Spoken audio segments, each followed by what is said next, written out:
on est en train de se battre contre du crime organisé.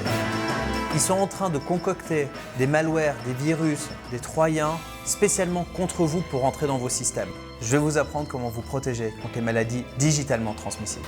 Coucou.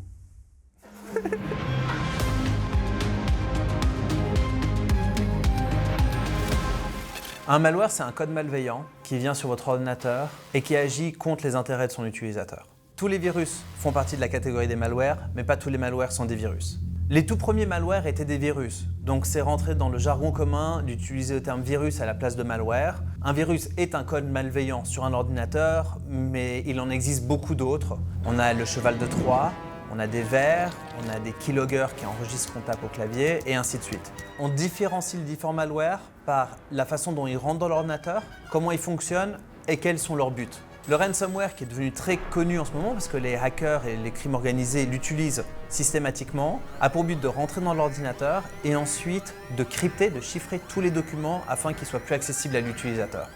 Ensuite, il va demander une rançon qu'il doit payer, donc on parle maintenant de plusieurs milliers, voire dizaines de milliers de francs à payer afin de pouvoir récupérer leurs données.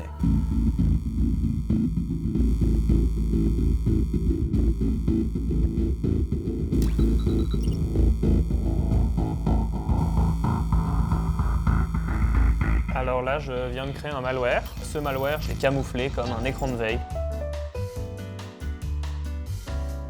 Et puis en fait, ce keylogger et screenlogger et ensuite le ransomware est installé en un seul fichier. C'est une tâche qui tourne voilà, en arrière-plan.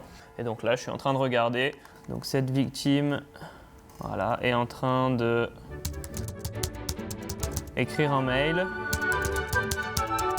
Ouais, elle souhaite faire un don d'une somme de 10 000 francs, pas mal, au profit d'une association pour la protection des chats. Et bah puisque c'est ça, les 10 000 francs, ils vont plutôt finir dans ma poche. On va maintenant lancer le ransomware.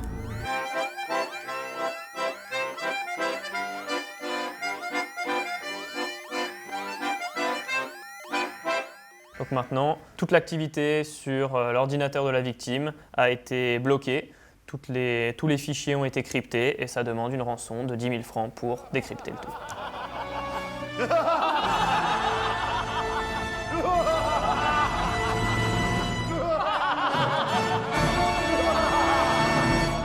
Notre victime a simplement téléchargé depuis un site web un écran de veille pour faire infecter son ordinateur. Une des façons les plus communes qu'on voit, c'est toujours par l'email, qui est vraiment le vecteur le plus utilisé, où vous recevez une pièce jointe. Généralement, c'est une fausse facture, un faux document, même des fois des documents qu'on pense provenir de l'interne de l'entreprise. On l'ouvre et c'est à ce moment-là que l'ordinateur est infecté. Mais ça peut aussi être parce qu'il y a une vulnérabilité dans le système ou parce que les utilisateurs ont des mauvais mots de passe et quelqu'un a pu se connecter comme un utilisateur et ensuite installer le ransomware. Malheureusement, il n'existe pas de remède miracle contre les malwares. Il faut mettre de la sécurité en profondeur, plusieurs couches de sécurité afin de pouvoir assurer autant que possible qu'on est bien protégé. On parle notamment de l'anti-malware ou de l'antivirus, ainsi que du firewall. Aller sur n'importe quel site web et télécharger n'importe quoi, ce n'est pas une bonne hygiène. Et donc vous vous exposez, même si vous êtes bien protégé, à des attaques lorsque vous vagabondez sur Internet. Vagabonder sur Internet. Ouh, j'ai jamais utilisé ça de ma vie. Je me suis dit, ouh, ça fait... je vagabonde sur Internet.